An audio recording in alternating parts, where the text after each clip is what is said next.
సూర్యుడు తలపై నిల్చున్నాడు. చెమట చుక్కలు నేలపై పడుతున్నాయి. చేతులు వణుకుతున్నాయి. కాళ్ళు సరిగ్గా కదలడం లేదు. అప్పుడనిపించింది, ఏంటి ఇంత కష్టంగా ఉంది అని.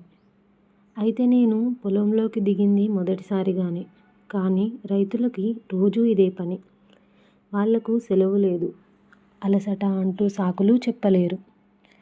వాతావరణంతో రాజీపడే అవకాశమూ లేదు.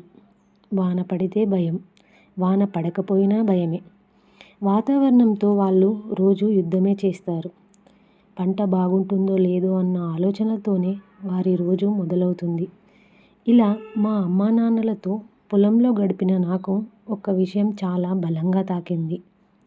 మనం రోజు తినే అన్నం అంత తేలికగా మన పళ్ళెంలోకి రావడం లేదు.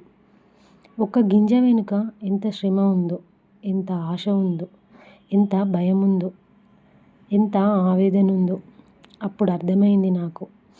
ఇక వెంటనే ఒక మంచి నిర్ణయం తీసుకున్నాను. ఇకపై ఎలాంటి పరిస్థితుల్లోనూ అన్నాన్ని వృధా చేయకూడదని నిశ్చయించుకున్నాను. అన్నం అంటే గౌరవం. అన్నం అంటే జీవితం. అన్నం అంటే రైతు శ్రమ. తిన్న ప్రతి గింజకు మనసులో కృతజ్ఞత ఉండాలి.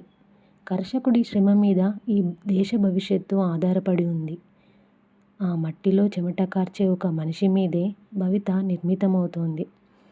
అందుకే తినే ముందు ఒక్కసారి ఆలోచిద్దాం. రైతులందరికీ మనస్ఫూర్తిగా కృతజ్ఞతలు చెబుదాం.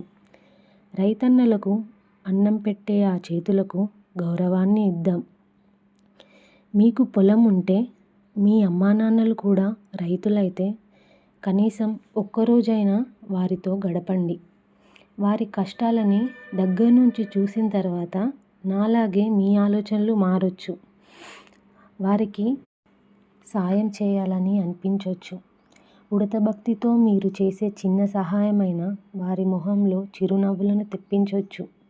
మీరిచ్చే చిన్నపాటి మద్దతు వారిలో మరింత హుషారు కల్పించొచ్చు. అందుకే కనీసం ఒక్కసారైనా అమ్మానాన్నలతో పొలానికి వెళ్ళండి. వారితో మంచి సమయాన్ని గడపండి. Thank you for watching.